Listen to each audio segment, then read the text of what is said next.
गुरदासपुर नाम का एक गांव होता है जहाँ के लोग साधारण होते हैं और काम आसान। कई लोग तो अपना दिन पूरे दिन बस सूरज को ही देखते हुए बिताते हैं और इतनी गर्मी में भी वो दो बार नहीं सोचते कि एक छतरी लगा लें।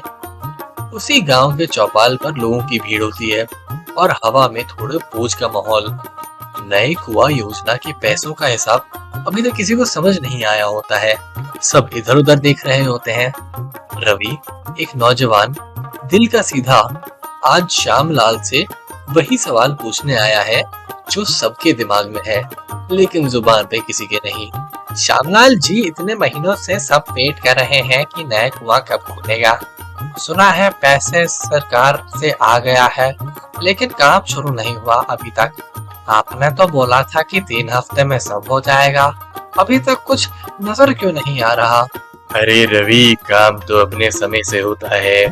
तुम लोग बस एक ही बात को पकड़ लेते हो। किताबें खुद ब खुद सब थोड़ी ना बता देती हैं। आखिर पढ़ने वालों की आंखों में भी कभी थकान आ जाती है। पैसे की फिक्र मत करो, सब खुद ब खुद ठीक हो जाएगा।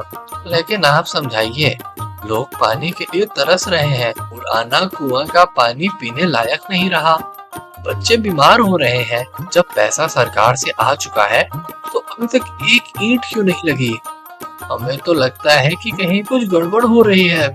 देखो रवि, तुम नए हो अभी गांव में, तुम्हें पुरानी बातें नहीं पता। जब भी कोई नई योजना आती है कागज में टाइम लग जाता है, सब कुछ रिकॉर्ड पे होता है। जो लिखा होता है वही सच होता है। वैसे भी किस्मत में सबके अलग अलग गड्ढे होते हैं। किसी का काम जल्दी होता है, किसी का देर से। तुम बस चिंता छोड़ दो। श्यामलाल जी, मुझे तो बस यही चिंता है कि सब कुछ साफ हो जाए जैसे बताया गया था। पर यहाँ तो बस हर बात घुमा दी जाती है। जब पैसे गांव के नाम पे आया है तो उसका हिसाब सबके सामने होना चाहिए ना। लोग मुझसे पूछते हैं, मैं उन्हें क्या जवाब दूंगा। अरे रवि, मैं तो हर महीने की बैठक में रजिस्टर खोल देता हूँ। तुम लोग आओ, पढ़ो और समझ लो। लेकिन हर बात का तुम उल्टा सीधा सवाल उठाते हो। गांव को संभालना कोई आसान काम थोड़ी ना है। और कुछ लोग तो हर बात में सियापा ढूंढ लेते हैं। अरे तो श्यामलाल जी, क्या मैं रजिस्टर देख सकता हूँ सबके सामने आज ही। अरे मैं कह रहा हूँ ना, सब कुछ ठीक है। रजिस्टर भी मिल जाएगा जब वक्त आएगा। सब कुछ एक दिन में नहीं होता रवि। तुम्हारी जैसी आवाज हर कोई उठाने लगा तो काम कौन करेगा। गांव की इज्जत भी कुछ चीज होती है ना। इज्जत तभी रहेगी जब ईमानदारी हो ना। सवाल पूछ रहे हैं श्यामलाल जी, आप सच बोलते हो पर आपका यकीन कैसे करें। पर जब आप बात को ऐसे घुमाते हो तो शक होता है। मुझे बस यही कह रहा था कि हम गांव वालों को बस पानी चाहिए, सफाई चाहिए और सच्चाई चाहिए। देखो भाई लोगों, रवि को बड़ी चिंता है गांव की। ऐसा नहीं कि हम कुछ करते नहीं, लेकिन हर चीज की अपनी रफ्तार होती है। और मुर्गी पालो, बकरी पालो और गलत फहमी मत पालो रवि। जो हिसाब है सब कुछ दिखाया जाएगा समय पर। किसी की पर्सनल सोच या किसी की आंखों में सच बदला नहीं जा सकता। चौपाल में लोग चुप होते हैं। कुछ लोग आपस में धीरे से बात करते हैं। रवि की आंखों में गुस्सा भरा होता है लेकिन एक उदासी भी होती है, क्योंकि जो सवाल का जवाब उसे चाहिए था वो तो उसे मिल नहीं पाता। बस बात लेके घुमा दी जाती है। उस शाम रवि एक दुकान के सामने से गुजर रहा होता है। वहां उसका दोस्त गोपाल खड़ा होता है और बात कर रहा होता है और इंतजार कर रहा होता है कि कब आएगा रवि तो उससे बात कर सके और जान सके कि बेचारे रवि का आज इतना शर्मिंदा होना जरूरी था कि नहीं। रवि तो हिम्मत वाला है। मैं देख रहा था कैसे सबके सामने श्यामलाल से सवाल किया तूने। लेकिन भाई, ये गांव वाले डरते हैं। 2 साल हो गए। क्यों डरते हैं ये गांव वाले? हम तो बस सवाल पूछ रहे हैं ना, वो सवाल जो पूछे जाने चाहिए। अरे तू नहीं जानता रवि, 2 साल पहले किसी जमाने में एक नए स्कूल बनने की बात हुई थी। सरकार की तरफ से बहुत पैसा आया था। कागज पर तो लिखा था कि नया स्कूल बनेगा, लेकिन तू देख, एक ईंट भी नहीं उठाई गई। सब चुप हैं क्योंकि सबको लगता है श्यामलाल से उलझना से तो अपना काम ही करना ठीक है। ये कैसा इंसाफ है। मैं तो सोच रहा था कि गांव की बात सब मिलकर करते हैं, पर यहाँ तो सब अपने अपने डर में जी रहे हैं। तू बता गोपाल, जब तक सबको बात पता नहीं चलेगी तो गड़बड़ की आवाज कोई क्यों उठाएगा? देख रवि, तू ज्यादा नहीं जानता। जब मेरे पिताजी बीमार थे, उनका भी इलाज के लिए सिर्फ सरकार की मदद के लिए पैसा आया था। श्यामलाल ने बोला था कागज नहीं मिले और बस 2 हफ्ते लगेंगे। पूरा महीना हो गया, पैसे का कुछ पता ही नहीं चला। जब भी पूछो तो गुस्सा हो जाता है, यही कहता है यही रिवाज है, जो सवाल करे उसे नुकसान उठाना पड़ेगा। अरे मुझे तो लगता है अब चुप रहना ही सबसे बड़ा पाप है। गांव के लोग इतनी मेहनत से पैसा कमाते हैं, वो उनको वापस ही नहीं मिलता, और ऊपर से इज्जत भी चाहिए। अरे तो बचा क्या, कौन पूछेगा श्यामलाल से अच्छे वाले सवाल? सही है, पर तो देख, श्यामलाल की बात कौन कर सकता है? उसका लोगों पे दबाव है, रजिस्ट्रार की चाबी उसी के पास है, पुलिस भी बस उसी की बातें सुनती है। अब हमारी बातें कौन सुनेगा? पर एक बात है, जो तू कर रहा है, वैसे 2-4 और लोग मिल गए तो शायद कुछ बदल सकता है। मैं अकेला हूँ तो भी आवाज उठाऊंगा गोपाल। बाकी लोगों को भी ये समझाना होगा कि अपना हक मांगने में कोई बुराई नहीं है, और तू साथ देगा ना? अरे तेरे साथ तो खड़ा हूँ रवि, बस कभी कभी डर लगता है, पर तू लड़ता रह। तू शायद इस बात को सही अंजाम तक ले जा पाए और गांव वालों को एक नई राह दिखा पाए। गांव में सच बोलना ही सबसे बड़ा मुश्किल काम है, लेकिन तूने ये सच्चा और नया रास्ता दिखाया है। तो फिर चल, कल हम मिलकर रजिस्ट्रार को देखेंगे और बात करेंगे कि कैसे हो सकता है ये काम। ये बोल के रवि और गोपाल एक प्लान तो बना लेते हैं, पर बेचारे गोपाल की आंखों में डर होता है। रवि बिल्कुल नहीं झिझकता, पर गोपाल 2 बार सोच रहा होता है कि ये करे या ना करे। अगले दिन गोपाल एक कुएं के सामने खड़ा होता है। वहां उसे शांति देवी दिखती है, जो डरी हुई होती है, और उनकी आंखें ऐसी मानो किसी ने चूहा देख लिया हो। बेटा तो बहुत हिम्मत वाला है, आजकल के लड़के तो खुद से बात भी नहीं करते, बस चुप हो जाते हैं। तूने तो पूरे चौपाल के सामने सच बोल दिया। मैं सुन रही थी कल, लेकिन बता, कुछ मिला उस बात से? नहीं शांति माँ, सब चुप हो गए। श्यामलाल जी ने फिर से सारी बात घुमा दी। सबको लगता है कि कुछ कहने का कोई फायदा नहीं है, बस वक्त बर्बाद होता है। सही कहता है तू, हम सभी ऐसा सोचते हैं। पिछले महीने मेरी पेंशन का पैसा आना था, श्यामलाल के पास गई थी, कागज गुम हो गए। महीने 2 महीने हफ्ते जा रही हूँ, पर उसकी आखिरी लाइन हमेशा यही होती है, अभी कोशिश हो रही है शांति देवी, दफ्तर के चक्कर में फंस मत जाइएगा, बस थोड़ा और इंतजार करो।